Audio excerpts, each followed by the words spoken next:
Good afternoon. Good afternoon, everybody. Thank you very much for inviting me to speak on a topic which is extremely important, or dare I say, mandatory for all of us to be conscious about.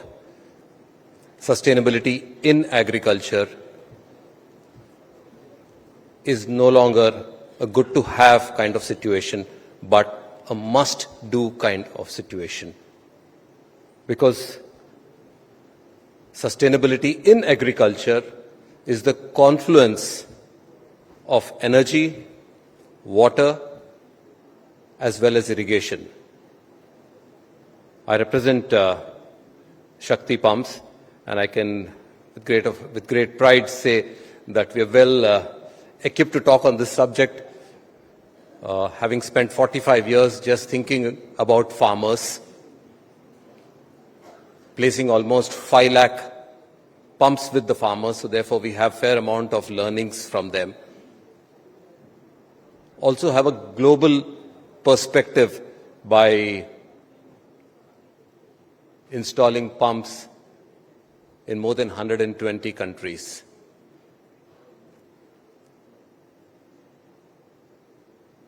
It's a very interesting connection that we have between energy, water, and agriculture. The center of it obviously is the farmer. Farmer depends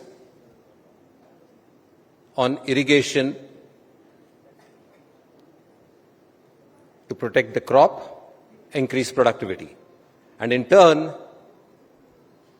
irrigation requires pumping. Pumping, in turn, requires power. And any time when you have something which is unlimited given, you know there is going to be misuse.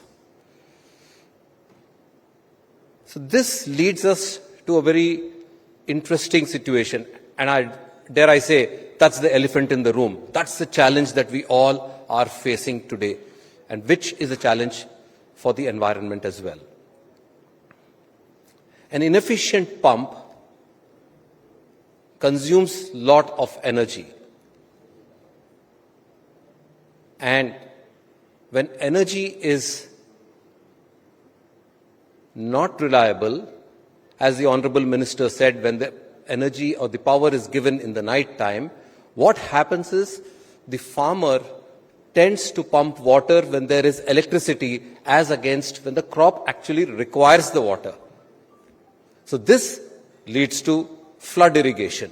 Flood irrigation results in depletion of the water table, because if the extraction is greater than the recharge, then there is a depletion of the water level. And once the water level is lower, you dig deeper to get the water up for irrigation. And that leads to more power being utilized.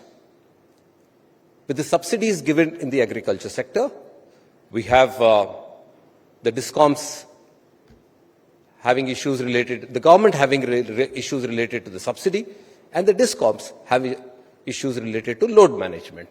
All in all, this really is the elephant in the room.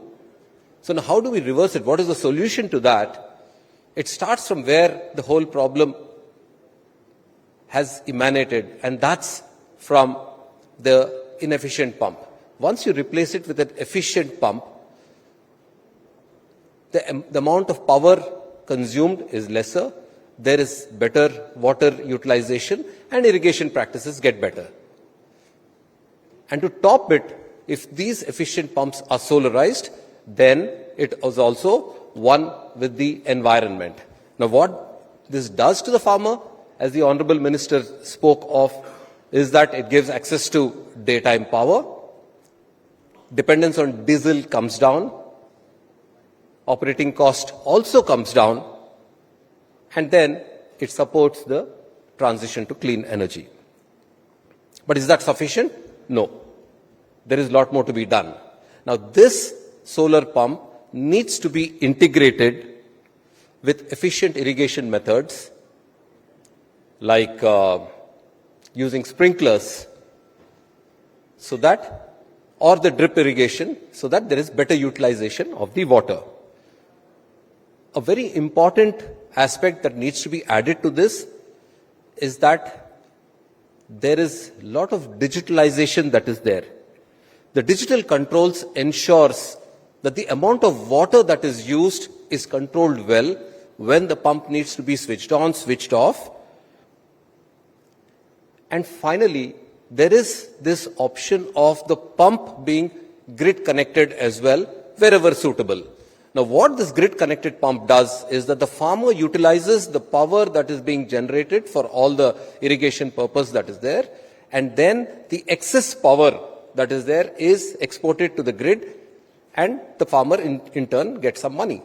Because of this economic equation, the farmer tends to use the water exactly to the extent required, and there is conservation of water there.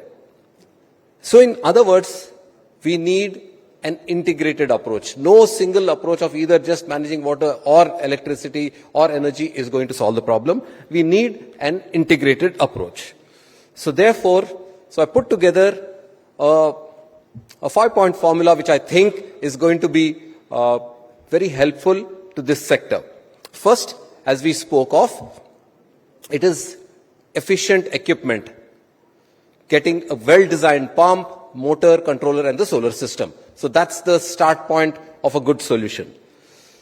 The second, as we just spoke, is that we need to have good irrigation practices, drip irrigation, sprinklers, or having pipelines. That's going to make the entire irrigation process more efficient as against flood irrigation. The third, which I believe is absolutely critical, we are at a nascent stage right now, is the digital intelligence. Through monitoring, automation helps in remote diagnostics and analytics. And this helps us having a better utilization of the pump and also managing the water table. We just spoke about the importance of financing. If farmers have access to good financing, they can adopt new technologies without having too much of down payment. And there are a lot of instruments available right now in the market. And finally, one has to be conscious that all these pumps are installed in really remote villages, and ensuring that they have the best service is important, because this is the lifeline of the farmers. PM Kusum, as has been discussed in the morning, is a program which is helping the farmers in a big way. The first version has ensured that more than 28 lakh pumps have been solarized. PM Kusum 2 is on the anvil, and augurs to be very good for the agriculture sector. Farmers are really going to get benefited, as the Honorable Minister today and also the Secretary MNRE said that Kusum 2.0, like the new iPhone, is going to be a better version. So we are all awaiting the announcement of that.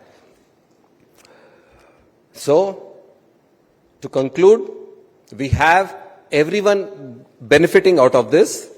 We have the farmer who gets improved income and reliability by looking at sustainable methods.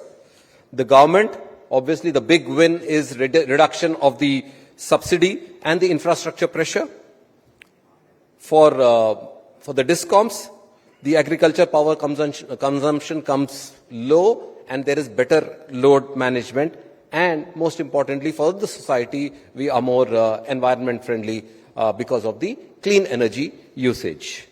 So to conclude, the vision that we have for the farmer specifically is that if they embrace, more and more farmers embrace clean energy based